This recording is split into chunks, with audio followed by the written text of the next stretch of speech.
over this stuff. And you realize that anytime a virus attacks you, it's because your immune system is weakened. Right? And stress is one of the number one reasons why our immune systems become weak. We ain't stressing the small stuff. Amen. Amen. That's how we're going to deal with that. All right. Praise God. Amen. Praise God. So the Word of God has been read, and I would like to share it from the Common English Bible. Jesus had to go through Samaria. He came to a Samaritan city called Seaton, which was near the land Jacob had given to his sons Joseph. Jacob's well was there. Jesus was tired from his journey, so he sat down at the well. It was about noon. A Samaritan woman came to the well to draw water. Jesus said to her, "Give me some water to drink." His disciples had gone into the city to buy him some food. The Samaritan woman asked, "Why do you, a Jewish man, ask for something to drink from me, a Samaritan woman?" And in parentheses it says, Jews and Samaritans didn't associate with each other. In my mind, I am reminded of the fact that there are some black and white folk that don't associate with each other. In my mind, I am reminded that there are some people who are considered poor and some who are rich that don't associate with each other. There are some of us that might have the virus and some who don't, who will not associate with each other. So this can run the gamut. There are so many ways in which people decide to divide themselves. But Jesus responds. If you recognize God's gift and who is saying to you, "Give me some water to drink," you would be asking him, and he would give you living water. We will stop right there. Amen. You may be seated in the presence of the Lord. And I ask that you pray with me on a message entitled, "God is not done." God is not done. Amen. All right. God is not done. Oh, gracious God, our God and our Redeemer, as we come this morning, on this particular morning where some of the church houses have closed down and people are losing hope, oh God, we thank you for your Holy Spirit that stands in between the social distancing that is necessary for some of us to take in order to be well. Oh God, we thank you just for being God. We thank you for keeping us from danger seen and unseen, oh God. We rebuke the enemy in all the ways in which he continues to attack the people of God. But oh God, we just bless you because you are truly God and God all by yourself. We thank you for the praises that have gone up to confuse the enemy, that the enemy will not know what to do with grace. We thank you, oh God, that it will not just stay in this place, that we will take this praise out into the community. We will take it into our homes for those who were not able to make it. We will call up our friends and cousin them. And we will make sure that everybody knows that God is still on the throne and God is not done. Now bless the servant, oh God, because I'm standing here flat-foot and ready to preach your word. But if it's not on the paper, oh God, I know that the Holy Spirit is going to speak it for me. Oh God, I just thank you that when we leave this place, none of us will leave here the same way we came. In Jesus' name, amen. God is not done, y'all. All right. So I have this $5 map of the world on my wall. It ain't real fancy. It's called $5, right? But on this map, I mark off places I've visited, both inside and outside the United States. And every once in a while, the Lord sends me to that map to look at those highlighted parts. Not just because God has allowed me to travel, but because God wants to remind me that that same God that allowed me to travel will be that same God that will see me through whatever situation I am going through. Because usually when the Lord directs me to to that map, I'm wondering where God is. You see, you might not understand. You see my glory, but you don't know my story. Yeah. But see, I was one of those people that at one time in my life, I thought my hood was all there was. My own little corner of the world was all that existed. So it's absolutely amazing to me when I look at this $5 map on my wall and see what God has allowed to happen in my life. God is not done. Just the other day, I was talking with Reverend Troy's wife, Catherine, applauding her on her academic success at Loyola University.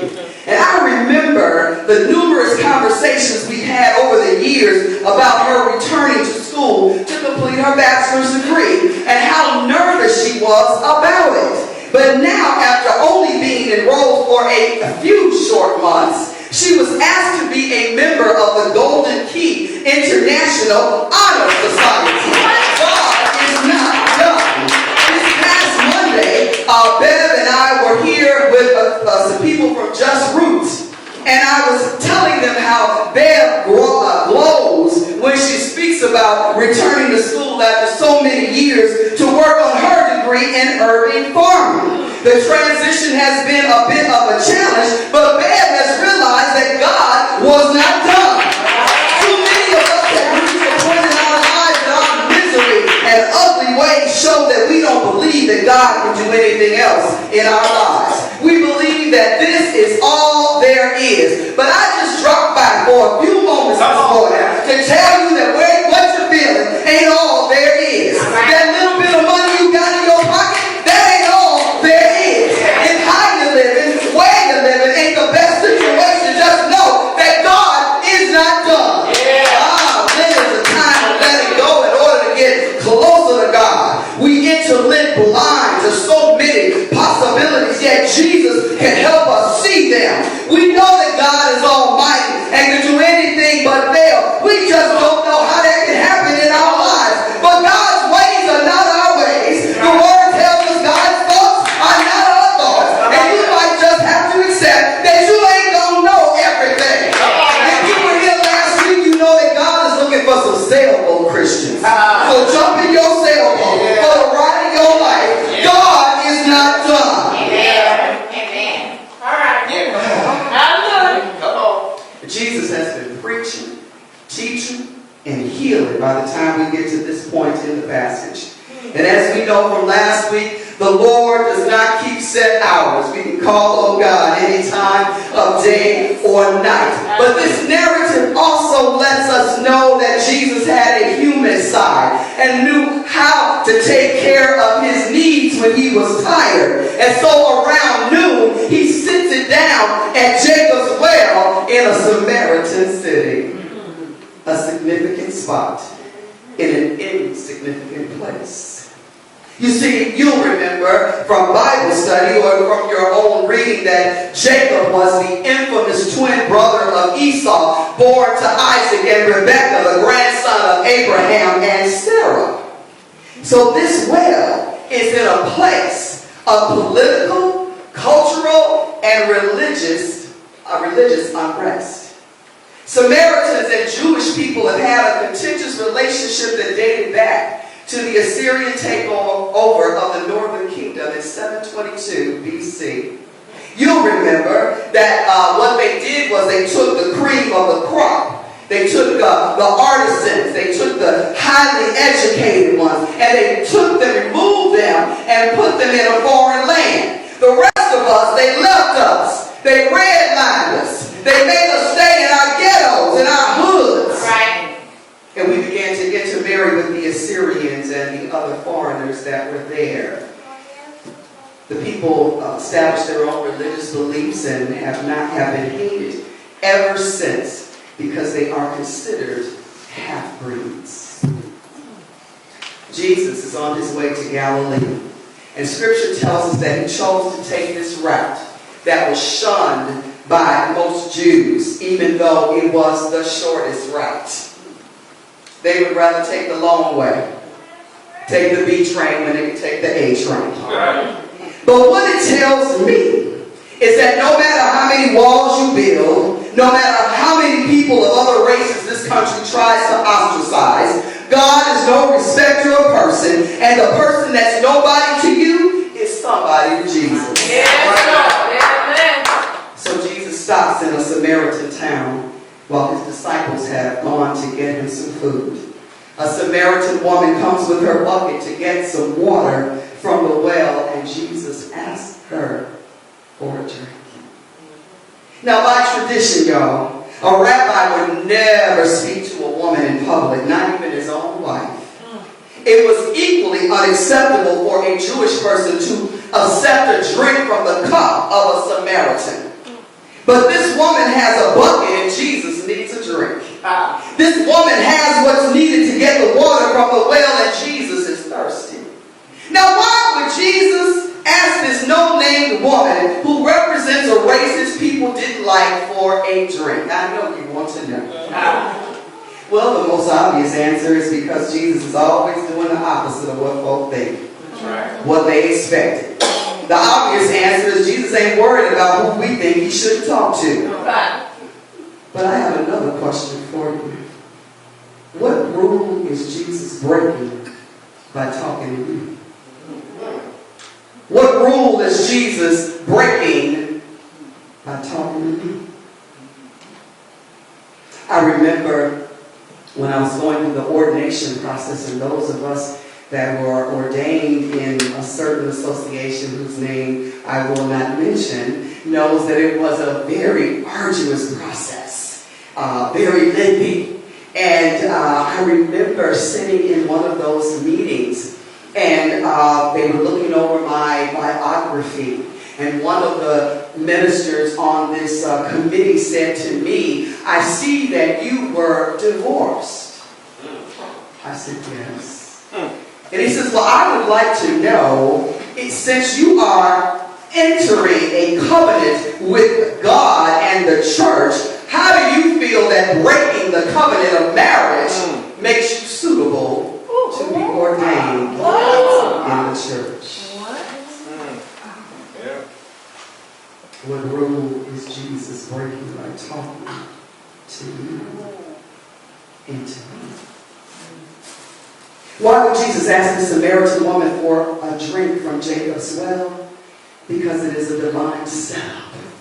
And she's the one who's really thirsty. That's right. She just doesn't know it yet. One theologian said it like this: the way to gain a soul is to ask a service of it. The way to introduce a person to Jesus, y'all, is to find out what they know how to do and ask them for some help.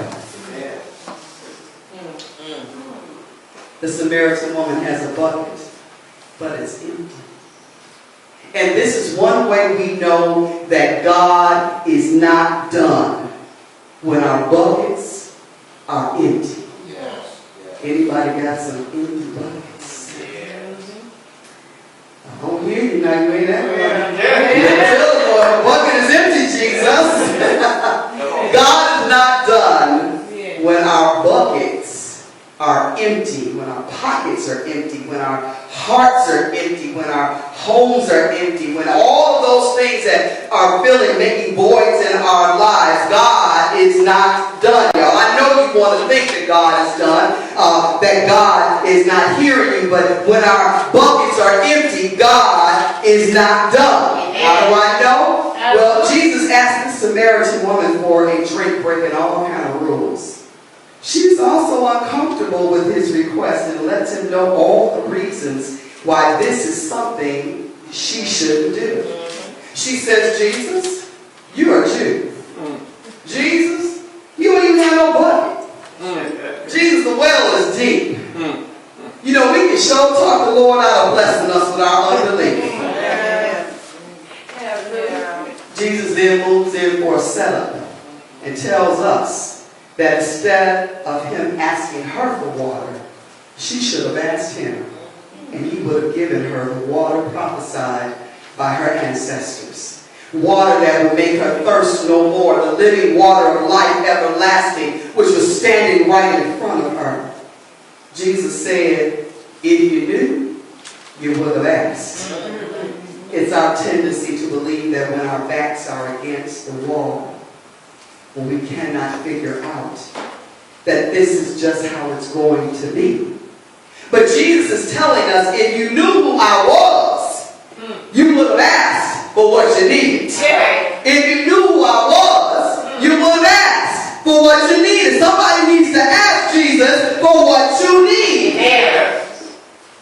This unnamed queen, called the Samaritan woman, doesn't get it right away, and neither do we. She encounters Jesus in the daytime hours, unlike Nicodemus, but she still hasn't received the light. She, like some of us, continues to believe it can't happen, but Jesus is telling her it can.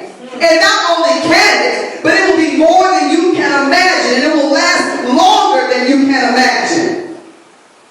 Some of us try people, places, and things to fill those voids, that thirst in our lives. I believe that's why it takes so long for a breakthrough. I think that's why it takes so long to find happiness. That's why it takes so long to be content with who you are. But that's also why we keep coming to church. That's why we keep going to Bible study, Sunday school, and that's why we keep coming to the praise team rehearsals on Monday, even though we're tired after work. We keep bringing our empty buckets because something inside of us lets us know that God is not done. That's why some of y'all showed up today. You brought your empty bucket on in there. Because there was a word from the Lord. Well, my daughter already told you about my son-in-law, but I'm still going to say it again because I am just tickled pink. But see, what she did tell you is that he's been applying for jobs for almost the entire time he's been married to me. He's a juvenile probation, I gotta say was now. He was a juvenile probation officer, but he wanted to do something more, something better. But he was applying and meeting one rejection after the other. His bucket was empty, but God was not done. And I know it had to be getting tiresome, having to read those same Dear John letters, wondering what good was serving God when he couldn't even land one of those jobs. His bucket was empty, but God was not done. But something happened when my grandson said he wanted to be a police officer. Ernest found himself going in a direction he hadn't even considered, applying for something he was almost too old to do, taking yet another chance. His bucket was empty, but God was not done. And after many, many interviews and investigation into his background and mine, everybody associated with him, they investigated us. There were polygraphs and orientations, and praise be to God, he is going to start what he began. But what I really told him is that I'm proud of his tenacity.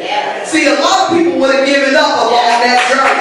They would have said, to heck with this, it's too much. They want too much. They're requiring too much. They want me to keep coming back. But if you want it, you got to do what you got to do. Take your empty bucket, because God is not done. Amen. Thomas Edison said it like this: many of life's failures are people who did not realize how close they were to success when they gave up. God is not done when we find our buckets empty. God is not done when during this emptiness we're used to minister. That the Lord will allow you to speak a word to somebody. Have you ever found yourself talking about the Lord when you were going through? Has the Lord ever set you up where you were sitting there with all of this stuff going on in your life, but somebody came to you and you were able to tell them something about Jesus? I think that if there ever was a time for the Lord to use folks to minister to God's flock, it's now. Some people are afraid. Some people are angry. Some people are shocked about what's going on. Some, of course, will continue to mock God. But I just believe that there will be more that will come to God during this season than ever before. So we got to make ourselves available with our lives, with our love, with our words of faith. Your bucket might be empty, but God wants to use you. I went to a retreat these past few days in Northbrook, and it was a clergy wellness retreat, and I'm so grateful to God. But before I got on the road to go to Northbrook, I went to get something to eat. And it's a place that I go to frequently, and all of a sudden, while I was in the middle of eating my cauliflower taco and zucchini fries, the owner of the restaurant plopped himself in the booth with me. I looked up, which is nothing abnormal. I looked up, but I noticed something different this time. He had tears in his eyes. And I said, "What's wrong?" And he said, "Look around here. There's nobody in here. I don't know what's going to happen to my business. My stock portfolio has gone down 55%. I have a lot of people to take care of. And I'm getting ready to hit the road. My bucket's empty too." I'm thinking, okay, well you got a stock portfolio? It went down 55%. Jeez. I don't even have one of them. But okay. But still, he was a man that never talked to me like that. It was always, "How's your food? How you doing?" But something inside of me attracted him to the table because he knew that he could tell me what he was honestly feeling. So I began to talk about Jesus. Yeah. Now he just kept saying, "Well, I'm not real religious." I said, "That's okay, baby, I am." He said, "I'm not really spiritual." I said, "That's okay, baby, I am." Now you came over here to my table. All right. Preach. Sometime during our emptiness, God uses us to minister to other people. And this Samaritan woman, I had heard referred to as one of the first female preachers. So don't let nobody tell you that there is no such thing as a female preacher. Because when this woman had an interaction with the Lord, she went and preached the word. But like many of us, called to serve God, or maybe I should just say like me, the woman had a past. And it's not being a Samaritan. Through my studies this past week, I found out that it was not typical for women to come to the well at the hour she came. That typically women came for water earlier in the day to avoid the hot noon sun. And they came in groups. They brought their girlfriends with them. This woman was alone. So she might have come to the well though because of an emergency. I don't know. Maybe they ran out of water at the crib. I don't know. But there was something about her coming at noon and by herself, and it might have been because she was a social outcast and shunned by the rest of the people in the community. So after Jesus tells her more about this living water, so he's asked her for some water. He asked the service of her.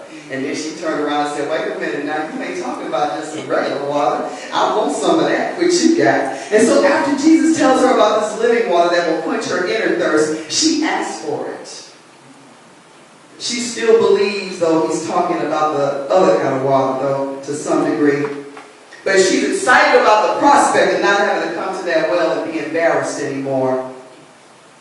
But Jesus asks something else that doesn't seem to have anything to do with water. Jesus changes the conversation. He says to her, before he even answers her, "Go get your husband and come back." But she doesn't hesitate. She doesn't hem and haw. She don't make excuses. She tells Jesus, "I don't have a husband." And Jesus says, "You're right. Because you had 5 of them. And that man you with now, he ain't no sense." Nah. Then she tried to switch the subject. You know when the Lord shines the spotlight on you and you get revealed. She tried to change the subject. She said, well, you know what? I know you said we're supposed to worship in Jerusalem. But my people said we're supposed to worship on that mountain that Moses was on. Yeah. Jesus like, don't play with me, girl. I got time for that. In other words, it don't matter to me what church you attend. It's what's in your heart. God is spirit, and those who worship God must do so in spirit and in truth. Then she says, well, I know the Messiah is coming, but just like I mentioned last week, they all knew the Messiah was coming. But their understanding wasn't accurate, and that's why Jesus had to come to change that. They believed the Messiah would come and only elevate Israelites. And she, being a Samaritan, had heard that. But Jesus wanted her to know that this isn't accurate, and she's looking at the Messiah.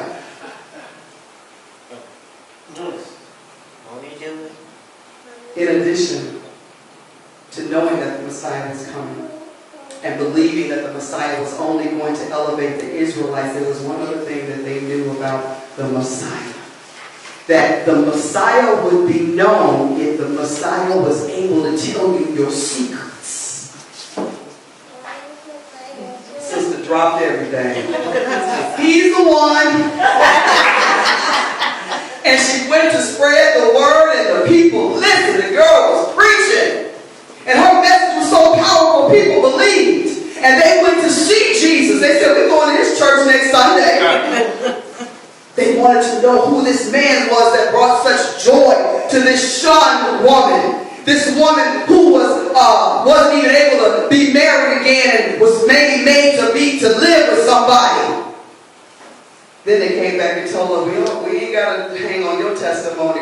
We believe by ourselves. Yeah. That's right. We got our own testimony. We heard the man. God is not done when our buckets are empty. God is not done if you're being used to minister to somebody in the midst of your emptiness. Amen. The last thing I think this passage lifts up for us is that God is not done when love comes to us from an unusual place. When love comes to us from an unusual place. See, we all know the enemy comes to steal, kill, and destroy. And this virus is no different. It is definitely from the enemy. God did not send this necessarily. But God could have held God's hand back because of the things that we have done as God's people. And it's not all of us. But unfortunately, you know how you ever got your sister did something, but everybody got a whoop? Yeah. My mama never. This virus has caused all kind of calamity. That's right. But the ones that truly touch my heart in all of this are the people that are most vulnerable. Those who won't be able to be tested either because they are underinsured or not insured at all. Those whose jobs will suffer a loss and they might have to let them go. Those who are already lonely and have been forced to be apart from family and friends. Specifically the elderly, who might be living in nursing homes and are being banned from seeing family and friends. There's something really cruel about all of this. Those whose churches might be the only place that they're noticed or even hugged. Disease or how long we're going to have to contend with it. But what I do know is God is not done. And we must do our part to ensure that God's love is known in whatever way God is calling you to do. If you don't feel comfortable touching people, you can write folk. You can call people. You can smile at them and touch your heart. Or roll with kids like we used to do when we couldn't get to you. In the beginning of this passage, though, I don't know if you missed this. The writer of the gospel lets us know that prior to Jesus' conversation with this Samaritan queen, the disciples had gone to get him something to eat. So Jesus was not only thirsty, Jesus was hungry. But he never received a drink or ate any food. When the disciples returned and tried to get him to eat, Jesus told them, I have food to eat that you don't know about. There's so much going on in this passage. I mean, it's like a story. You got to read this if you've not already. Because if you're not careful, you will miss those verses that describe the disciples when they returned with the food and found Jesus speaking with the woman. I can just imagine those judging eyes. What the world? Jesus talking with that bro? Don't he know?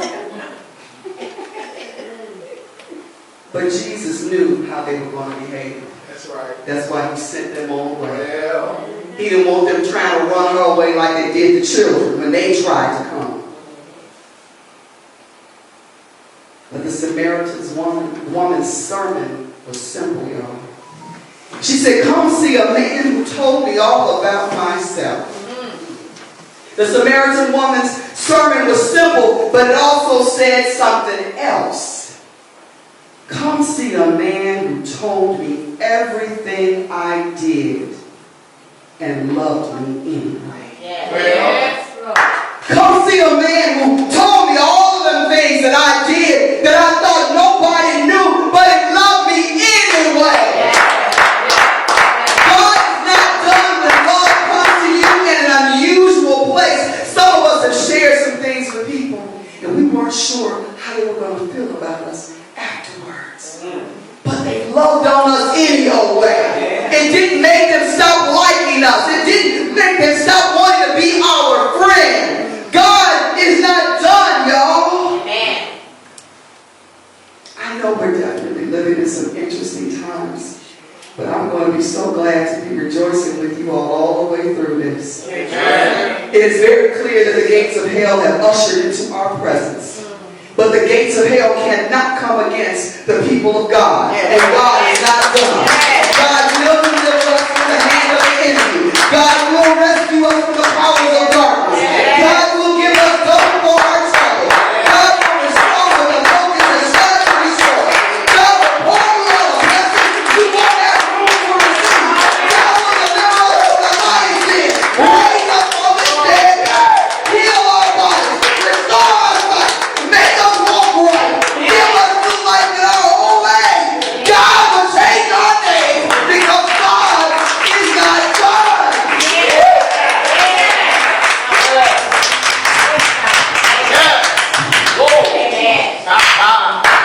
The doors are open.